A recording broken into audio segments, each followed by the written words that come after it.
Assalamualaikum warahmatullahi wabarakatuh. Pada pertemuan kali ini, Ibu akan menjelaskan materi fisika kelas 10 mengenai vektor. Nah, dalam fisika, suatu besaran dapat kita kelompokkan menjadi dua. Yang pertama, ada yang namanya besaran vektor. Lalu, ada yang namanya besaran skalar. Nah, besaran vektor adalah suatu besaran yang memiliki nilai dan juga memiliki arah. Sedangkan besaran skalar adalah besaran yang hanya memiliki nilai saja. Apa Ibu contoh dari besaran vektor dan juga contoh dari besaran skalar? Contoh dari besaran vektor yaitu kecepatan.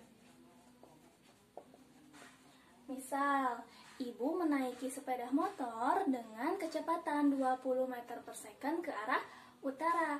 Nah, dari sana kita dapat definisikan bahwa kecepatan itu dia memiliki nilai yaitu 20 meter per second dan juga arah ke arah utara.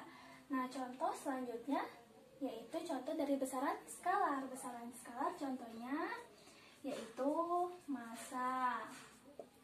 Nah, misalnya massa badan Ibu 50 kg.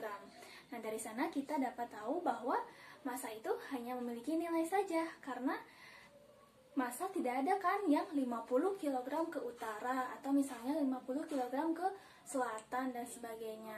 Jadi massa itu adalah salah satu dari contoh besaran skalar yang hanya memiliki nilai saja. Nah, pada pembahasan kali ini kita akan fokus pada besaran vektor atau nanti pada vektor. Oke, kita lanjut ya. Untuk menyatakan suatu besaran vektor, kita dapat menulis lambang dari besaran vektor tersebut dan juga dapat menggambarkannya dengan sebuah gambar anak panah.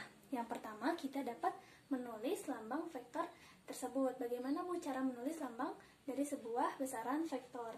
Nah, cara menulis lambang dari sebuah besaran vektor yang pertama dapat dilakukan dengan cara ditebalkan. Ditebalkan. Contoh, misal Ibu punya besaran vektor atau vektor F. Nah, biasanya pada buku-buku cetak, untuk mengetahui bahwa ini ternyata besaran F ini atau F ini adalah sebuah besaran vektor, dia akan ditebalkan.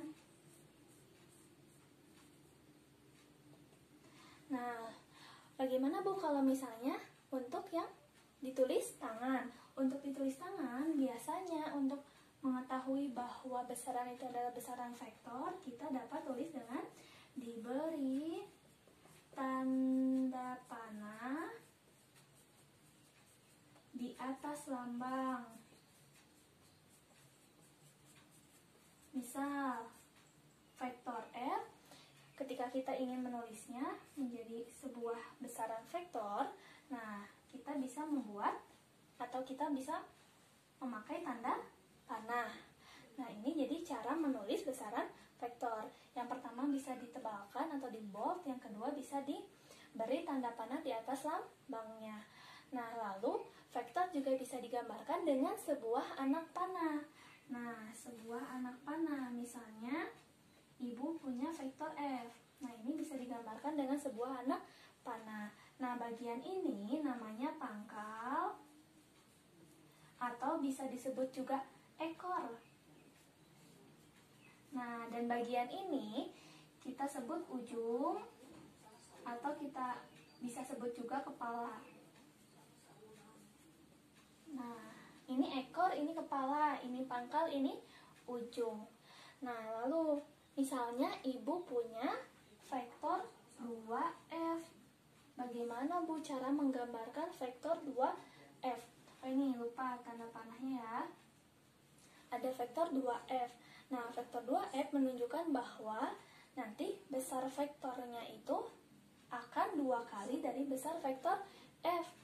Nah, yang mana besar vektor itu? Besar vektor ketika digambarkan yaitu dilambangkan dengan panjang dari anak panahnya. Jadi semakin panjang berarti semakin besar nilai vektornya. Jadi kalau misalnya si F ini punya nilai vektornya dengan panjang segini, berarti 2F adalah 2 kali panjang dari F. Berarti Nah, kalau kita gambarkan 2 kali panjangnya, nah misalnya segini. Jadi 2 kali panjang dari vektor F, itu vektor 2F. Lalu misalnya Ibu punya vektor min F. Nah, bagaimana Bu cara menggambarkan vektor min F? Tadi vektor F itu dia ke kanan kan, besarnya segini dan dia arahnya ke kanan. Nah, bagaimana dengan vektor min F? Vektor min F dia nanti besarnya masih tetap sama, namun arahnya yang berlawanan. Kemana Bu? Ke sini, berarti ke kiri arahnya. Yang tadi kan ke kanan ya, ke kanan arahnya. Sekarang kalau min F panjangnya sama, nah kurang panjang, tapi arahnya jadi berlawanan. Yang tadi ke kanan, sekarang jadi ke kiri. Sampai sini paham ya? Selanjutnya kita akan membahas mengenai vektor satuan.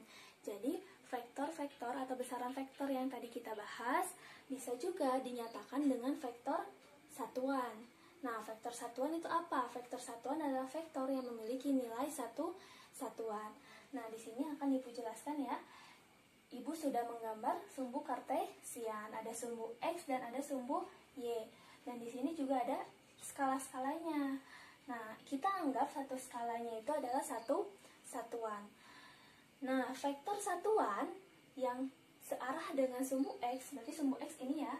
Nah, vektor satuan yang searah dengan sumbu X. Nah, di sini kita gambarkan, ini namanya I. Lalu vektor satuan yang searah dengan sumbu Y. Nah, ini namanya J.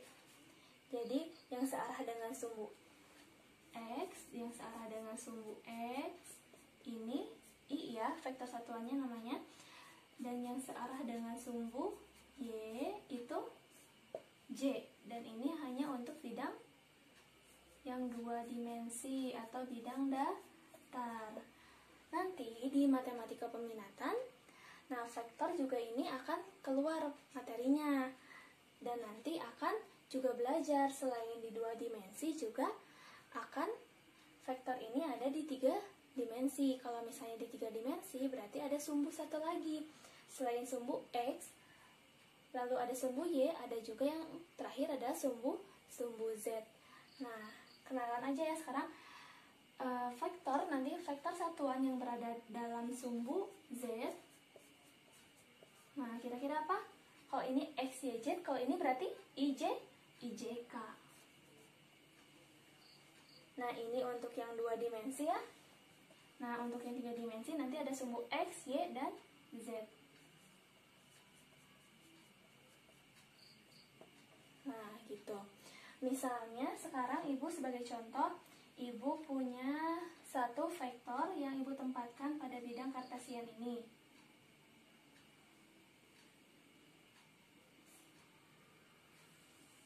Nah, ini Ibu namakan ini vektor A. Vektor A ini jika Ibu tarik garis lurus ke sumbu X, nah dia nilainya 2 ya, atau 2 satuan. Nah, lalu Ibu tarik ke sumbu Y, nilainya 4 atau 4 satuan. Nah, vektor ini bisa kita tulis, atau vektor A ini bisa kita tulis dengan vektor satuannya, yaitu berarti 2i ditambah 4j. Karena pada sumbu X dia ada di 2 satuan, berarti 2i. Dan juga ininya positif ya. Kalau sumbu X di kanan positif ya, kalau di kiri negatif. Kalau Y juga ini positif karena dia ada di sini ya, di atas. Berarti ini juga positif 4j. Nah, sekarang gimana Bu kalau misalnya di sini nih vektornya? Nah, di sini vektornya. Berarti kan ini min 1, ini min 2. Ini juga berarti, nah ini min 1, min 2, min 3. Nah, tadi kita tarik garis lurus ke sumbu Y ini. Ke sumbu Y berarti di min 3. Ke sumbu X di min 2. Berarti ini misalnya vektor B. Nah, vektor B ini ketika kita tulis dengan vektor satuannya berarti B sama dengan min 2i min 3j. Sekali lagi, misalnya ibu punya vektornya ini.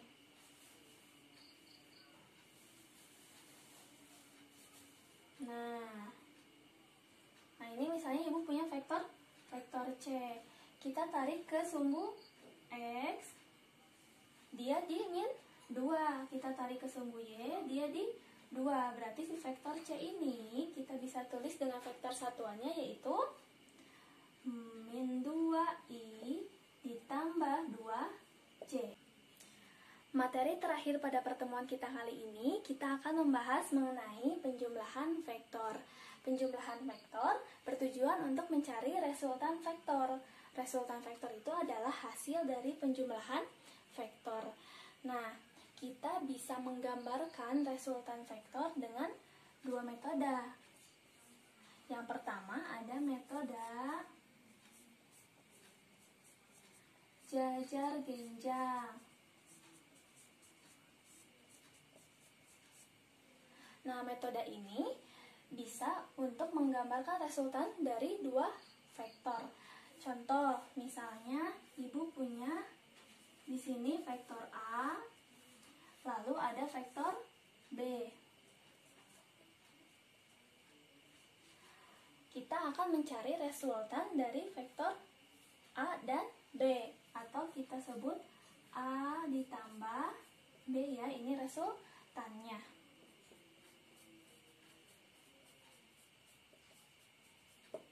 Kita akan coba cari bagaimana kita mencari resultan dengan cara menggambarkan dengan metode jajar genjang. Nah, yang pertama, kita harus tempatkan ekor dari satu vektor yang pertama dengan ekor dari vektor yang lainnya. Jadi, misalnya di sini, ibu gambarkan lagi ini vektor A ya.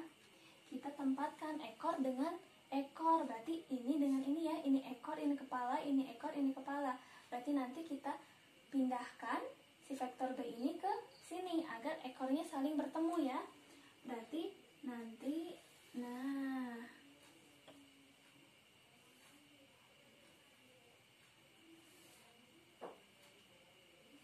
ini. Berarti ini vektor A, ini vektor B. Nah, bagaimana Bu sekarang resultannya? Nah, setelah ini kita coba menggunakan ini, kita buat jajar genjangnya. Nah, kita buat jajar genjangnya. Nah, garis ini sejajar dengan yang vektor A, garis ini sejajar dengan yang vektor B. Resultannya adalah, nah dari sini. Ya, ini adalah vektor resultannya atau A plus B. Nah, bagaimana Bu kalau misalnya A min B? Nah, di sini min B. Min B itu berarti tadi apa waktu tadi? Nah, min B itu berarti begini kan? Nah, arahnya yang berlawanan dengan si vektor yang B. Kalau yang B tadi vektornya ke sini, kalau min B berarti ke sini. Berarti resultan dari A min B sama dengan, nah kita berarti tempatkan sama kayak tadi. Nah, ini vektor A-nya. Berarti vektor min B kita tempatkan ekornya agar berimpit dengan ekor yang si A. Nah, ini kan berarti, nah ini min B. Sehingga kita cari buat bangun jajar genjangnya. Nah, ini. Sehingga nanti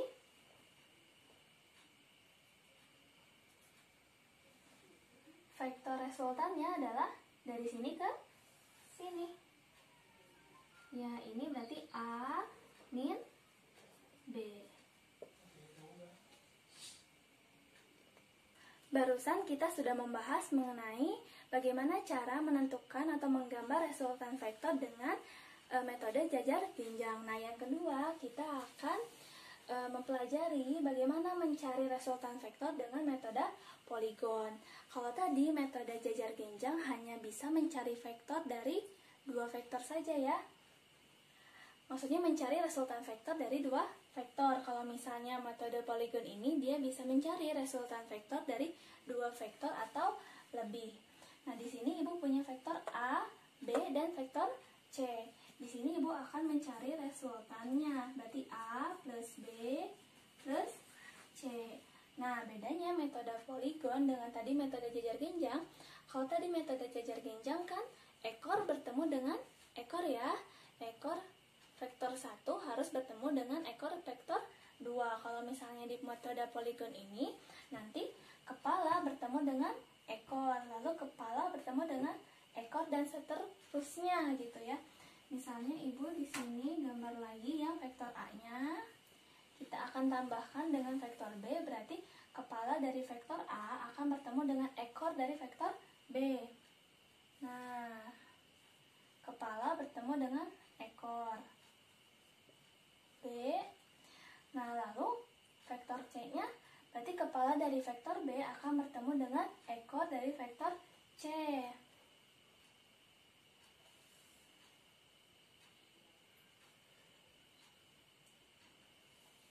Nah, ini berarti ini vektor C. Lalu resultannya kita tinggal tarik dari titik awalnya atau ujung atau ini ya, ekor vektor A ke kepala dari vektor C. Nah, kita tarik. Nah, ini adalah resultannya, atau A ditambah B ditambah C. Sekian pertemuan kita kali ini. Selamat belajar di rumah. Tetap semangat. Wassalamualaikum warahmatullahi wabarakatuh.